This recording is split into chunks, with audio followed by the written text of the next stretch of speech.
언어의 한계가 곧 세계의 한계다. 외국어를 배우는 거는 강물을 거슬러서 보트를 타고 올라가는 거랑 비슷하다. 많은 학생들이 좀 그런 걸 두려워해요. 외국에서 공부 잘하는 애들 많지 않냐. 근데 생각 외로 그런 친구들은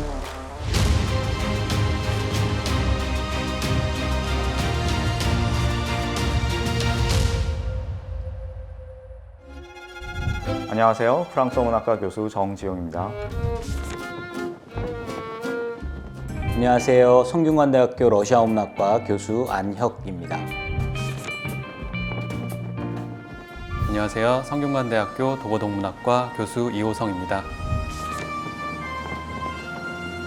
러시아어는 슬라브어의 종류인데요. 체코어, 폴란드어, 불가리아어 이런 언어들이 대부분 다 슬라브어들입니다. 그래서 러시아어가 서로 같은 종류의 언어이기 때문에 매우 유사성을 가지고 있어서 나중에 또 그런 언어로 확장하기도 매우 편리하고 그런 장점이 있다고 생각해요. 성하고 격이 이제 제일 어려운 언어고요. 남성, 중성, 여성 단어들의 성이 있고요. 또 1격, 2격, 3격, 4격 해서 또 격들이 있습니다. 한국어로 따지면 주어인지 목적어인지 이렇게 될 때마다 앞에 관사가 다르게 붙거든요. 그런 게 이제 제일 학생들이 힘들어하는 부분이죠. 라틴어의 방언이 이제 프랑스어가 됐어요. 프랑스에서 쓰던 사투리, 방언이 표준어로 굳어졌고요. R 발음이 있는데 그게 에흐 발음이거든요. 그래서 유리에다 대고 하듯이 이런 발음이 있는데 발음이 약간 독특하다는 거. 그 다음에 비모음이 있어요. 엉 한다든가 콧소리가 나오면서 듣다 보면은 몽알몽알 굴러가는 것 같은 그런 느낌을 주기도 합니다.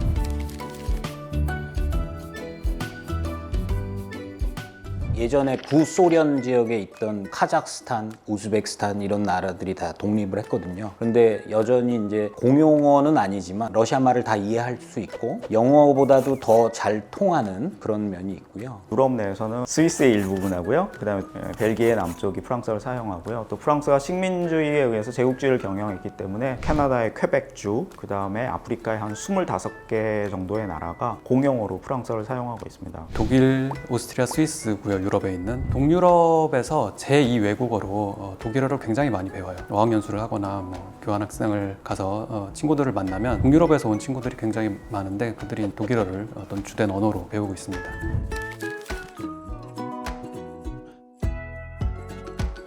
서양에서 되게 언어학은 언어학이고 문학은 문학이고 이렇게 갈려져 있는 경우들이 많은데 이 어문학 계열은 우리나라에서 만든 굉장히 독특한 학과인 거죠. 왜냐하면 맨 처음에는 말을 배우기 위해서 언어를 배우고 그다음에 그 언어를 통해서 책을 문학 작품을 읽어서 그 세계의 문화를 이해하자 이렇게 두 개가 합쳐져서 과가 만들어졌고요. 그 나라에서 배우는 게 과연 문학만 있는가 그 지역에 대한 걸 이해하기 위해서 지역학이 결합하게 되고 음악, 미술, 다른 장르들도 여기에서 가르치게 되면서 어학, 문학, 지역학, 문화학 통합되어 있는 일종의 하이브리드 학과예요. 다양한 학문들이 결합되어 있는 게 이 어문학과의 특징이라고 할 수 있겠습니다.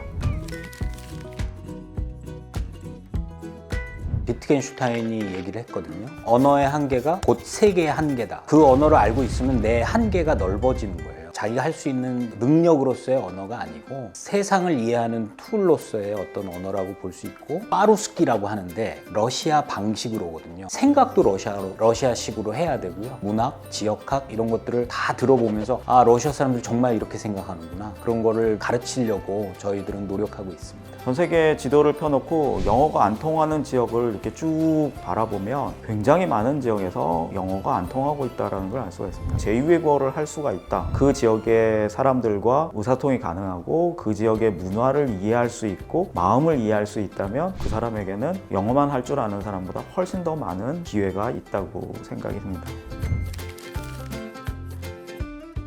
카프카의 변신을 번역을 의뢰를 받아서 하고 있는데 찾아보니까 카프카의 변신이라고 이제 한국에는 다 번역이 되어 있는데 중국어에서는 변형기, 태변 이렇게 번역을 했더라고요. 그런 번역은 번역기 돌려서 절대로 나올 수 없는 번역이거든요. 다시 한번 생각을 하게 하고 그런 부분들이 있습니다. 오스트레일리아에 반란이라는 단어가 있대요. 그 반란이라는 단어를 선교사가 가서 이게 무슨 뜻입니까? 이렇게 물어보니까 여자, 불, 깨진 돌이나 위험한 거 있잖아요. 그런 것들을 반란이라고 한다고 원주민이 설명해 줬대요. 그런데 선교사의 생각으로는 그 단어랑 같은 영어 단어를 생각할 수가 없는 거예요. 그래가지고 저 전공에 있는 언어학자가 자기 책 제목을 여자 불 위험한 것들 이렇게 해서 책을 쓴 게 있어요. 조지 레이커프라고 하는 교수님이거든요. 그래서 그런 단어가 하나의 범주로 묶일 수 있다라는 거는 우리가 그 사람들 만나기 전에는 정말 상상할 수도 없었던 일이잖아요. 우리가 언어를 배워야 그거를 알 수 있게 되는 거죠.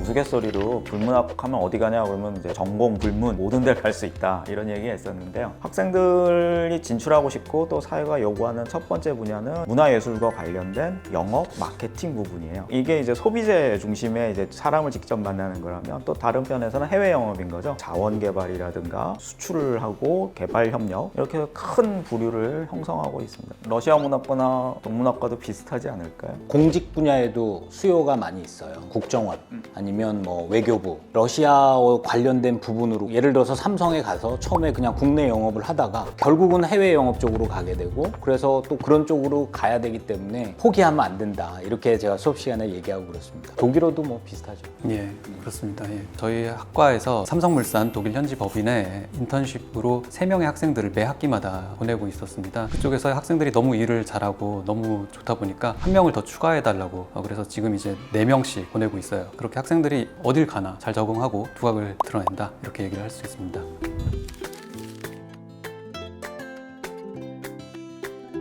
한국말에 섞어서 좀 써봐. 그렇게 얘기 많이 합니다. 그래서 학생들이 그럼 선생님 그러면 너무 재수 없어요. 막 그 영어 잘 못하는데 영어 막 너무 쓰는 것 같다. 그런 거 재수 없는 거 아니야. 나중에 그게 너의 문장 속에 다 들어갈 단어들이기 때문에 너한테 도움이 돼. 제가 그렇게 얘기합니다. 모르면 물어보면 되지 틀리면 가르쳐 달라고 하면 되지 그 정도만 할 수만 있으면 언어는 쉽게 배울 수 있는 거구나. 그래서 저는 프랑스어 하나도 못하는 사람이 프랑스 가서 돌아다닐 때 4가지 말만 배우라고 해요. 봉주, 파르동, 메르시, 오바 이 4개만 가르쳐주고 돌아다니면 네가 배울 수 있을 거야. 그럼 실제로 이 4단어만 갖고요 돌아다니면서 다 살아갖고 와요. 외국어는 반복이죠.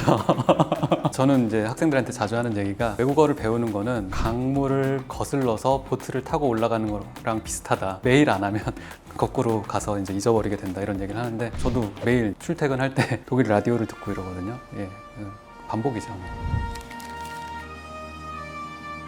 어학연수가 있는 게 더 좋지 않을까 생각이 듭니다. 러시아어는 동사의 형태가 말하는 사람이 남자냐 여자냐에 따라서 달라지거든요. 제 친구는 그렇게 러시아어를 처음에 배웠는데 여자가 하는 스타일로 러시아어를 계속 하는 거예요. 러시아어 너무너무 잘해요. 근데 여자의 말로 러시아어를 해요, 남자가. 그래서 매우 재밌는 사례도 있고 그렇습니다. 의지의 문제인 것 같아요. 의지, 그것도 중요하죠. 예, 그래서 초반에는 당연히 어학연수가 더 도움이 많이 될 것 같고요. 제 생각에는 어느 정도 이제 어학연수가 더 이상 필요 없을 정도가 된다라면은 연애를 하는 게 분명히 또 이제 다른 단계로 넘어가는 제 생각엔 그래요. 예. 전 할 수 있는 건 다 하는 거죠. 선택의 문제가 아니죠.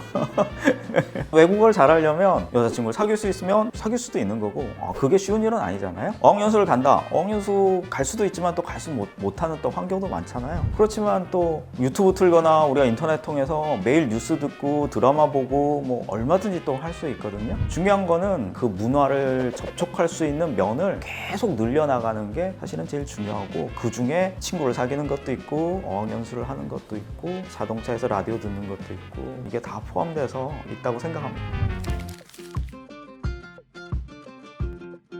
많은 학생들이 좀 그런 걸 두려워해요. 외국에서 살다 온 애들 많지 않냐, 외국에서 공부 잘하는 애들 많지 않냐, 언어 잘하는 애들이. 근데 생각 외로 그런 친구들은 별로 없다라는. 불어를 프랑스어를 내가 굉장히 잘하면 우리 과에 와서 프랑스어를 배우겠다 이렇게 생각을 잘 안 하죠. 반면에 이제 난 정말 프랑스 문화예술이 좋아, 그럼 다른 나라에 가서 일해보고 싶어, 이런 학생들이 이제 저희 과에 와 있어요. 프랑스어 하나도 못한 학생들이 프랑스어 자격증 따고 교환학생 따고 가서 이제 해외 영업까지 가는 친구들을 많이 봐왔기 때문에 실제 프랑스어를 본인이 얼만큼 하느냐보다 내가 얼만큼 언어 능력을 가지고 있고 발전시킬 의지가 있느냐, 이게 더 중요한 것 같습니다. 어렵죠. 왜냐하면 외고에서 공부한 친구들은 3년 공부하고 온 거잖아요. 그러니까 상대적으로 그 친구들이 훨씬 잘하지만 노력하는 거에 따라서 충분히 1년 정도면 극복될 수 있고, 아까도 말씀드렸다시피 교환학생 제도가 많이 있기 때문에 자기가 하고자 하는 생각만 가지고 있으면 충분히 잘할 수 있는 환경이라고 저는 생각해요.